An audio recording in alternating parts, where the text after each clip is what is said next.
വടക്കേ അമേരിക്കൻ ഭൂഖണ്ഡത്തിലെ ഒരു രാജ്യമാണ് കാനഡ.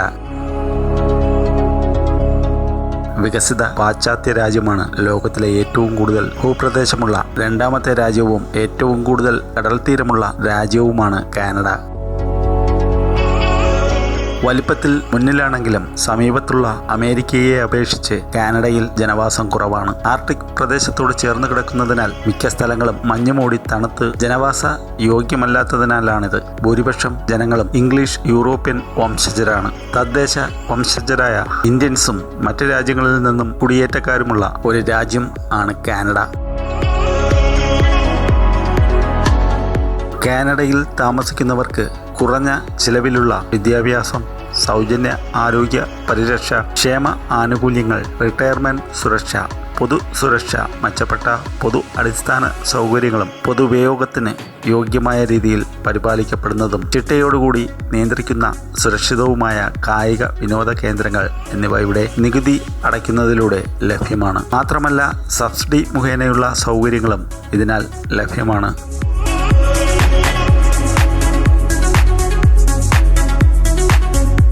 പ്രധാന ഭാഷകൾ ഇംഗ്ലീഷും ഫ്രഞ്ചും ആണ്. നിയമപരമായ കുടിയേറ്റത്തിന് ഈ ഭാഷകളിലെ പ്രാവീണ്യം അനിവാര്യമാണ്. ഇംഗ്ലീഷ് കമ്മ്യൂണിറ്റിയിൽ നിന്ന് വ്യത്യസ്തമായ ഒരു പ്രത്യേക സാമൂഹിക രാഷ്ട്രീയ ഗ്രൂപ്പായി ഫ്രഞ്ച് കമ്മ്യൂണിറ്റി നിലകൊള്ളുന്നു. ഫ്രഞ്ച് സംസാരിക്കുന്നവർ കൂടുതലായി തിങ്ങിപ്പാർക്കുന്ന സ്ഥലങ്ങൾ ഇംഗ്ലീഷ് ഭാഷ ഉപയോഗിക്കുന്നവരെ ഇഷ്ടപ്പെടില്ല.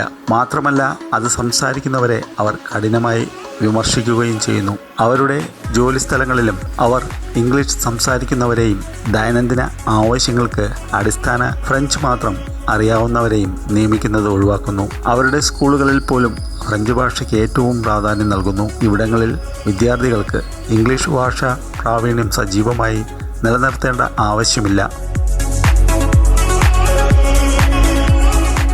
10 സംസ്ഥാനങ്ങളും 3 കേന്ദ്രഭരണ പ്രദേശങ്ങളും ചേരുന്നതാണ് കാനഡ.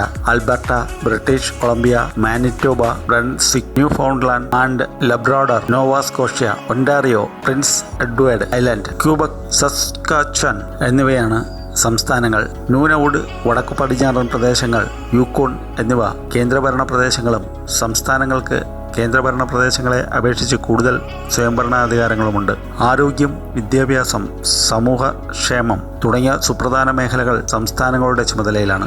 സംസ്ഥാനങ്ങളുടെ മൊത്തം വരുമാനം കേന്ദ്രത്തിന്റെ വരുമാനത്തെക്കാൾ കൂടുതലാണ്. ലോകത്ത് മറ്റൊരു രാജ്യത്തുമില്ലാത്ത സ്ഥിതിവിശേഷമാണിത്.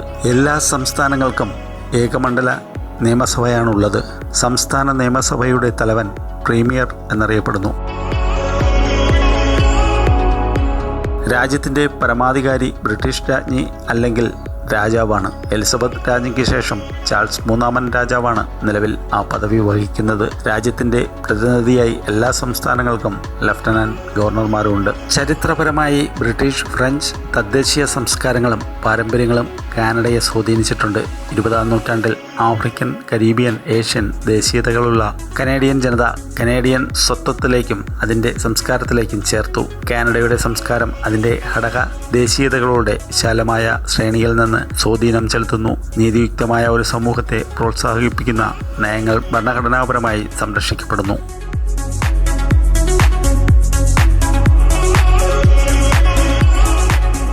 കാനഡ എന്ന പദത്തിൻ്റെ ഉത്ഭവത്തെക്കുറിച്ച് വിവിധ സിദ്ധാന്തങ്ങൾ ഉരുത്തിരിഞ്ഞു വന്നിട്ടുണ്ടെങ്കിലും ഗ്രാമം അല്ലെങ്കിൽ കുടിയേറ്റ കേന്ദ്രം എന്ന അർത്ഥം വരുന്ന സെന്റ് ലോറൻസ് ഇറോക്വിയൻ പദമായ കനാറ്റയിൽ നിന്നാണ് ഈ പേരിൻ്റെ ഉത്ഭവമെന്നതാണ് ഇപ്പോൾ പൊതുവെ അംഗീകരിക്കപ്പെട്ടിരിക്കുന്നത്. ഇന്നത്തെ ക്യൂബൈക്ക് സിറ്റി മേഖലയിലെ തദ്ദേശവാസികൾ ഫ്രഞ്ച് പര്യവേഷകനായ ജക്കോട്സ് കാർട്ടിയറെ ടെഡാക്കോന എന്ന ഗ്രാമത്തിലേക്ക് നയിക്കുവാൻ ഈ പദം ഉപയോഗിച്ചിരുന്നു. കാർട്ടിയർ പിന്നീട് കാനഡ എന്ന പദം ആ പ്രത്യേക ഗ്രാമത്തെ കുറിക്കാൻ മാത്രമല്ല ടൊണോക്കോനയ്ക്ക് കീഴിലുള്ള മുഴുവൻ പ്രദേശത്തെയും സൂചിപ്പിക്കുവാനായി ഉപയോഗിച്ചു. 1545 ആയപ്പോഴേക്കും യൂറോപ്യൻ പുസ്തകങ്ങളും മാപ്പുകളും സെന്റ് ലോറൻസ് നദിക്കരയിലുള്ള ഈ ചെറിയ പ്രദേശത്തെ കാനഡ എന്ന പേരിൽ പരാമർശിക്കാൻ തുടങ്ങിയിരുന്നു.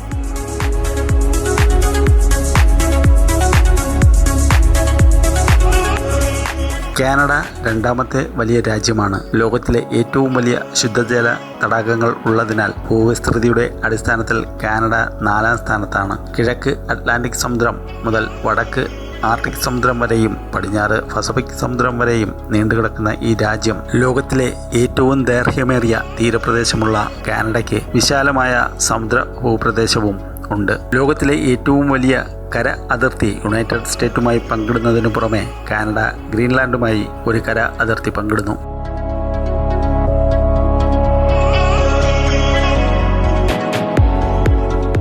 കാനഡയിലുടനീളമുള്ള ശരാശരി ശൈത്യകാലത്തും വേനൽക്കാലത്തും ഉയർന്ന താപനില ഓരോ പ്രദേശത്തിനും വ്യത്യസ്തപ്പെടുന്നു. ശീതകാലം രാജ്യത്തിന്റെ പല ഭാഗങ്ങളിലും കഠിനമായിരിക്കും. തീരപ്രദേശങ്ങളില്ലാത്ത പ്രദേശങ്ങളിൽ വർഷത്തിൽ ഏതാണ്ട് 6 മാസത്തോളം മഞ്ഞ് നിലം പൊതിയാൻ കഴിയും. അതേസമയം വടക്കൻ മഞ്ഞ് വർഷം മുഴുവനും നിലനിൽക്കും.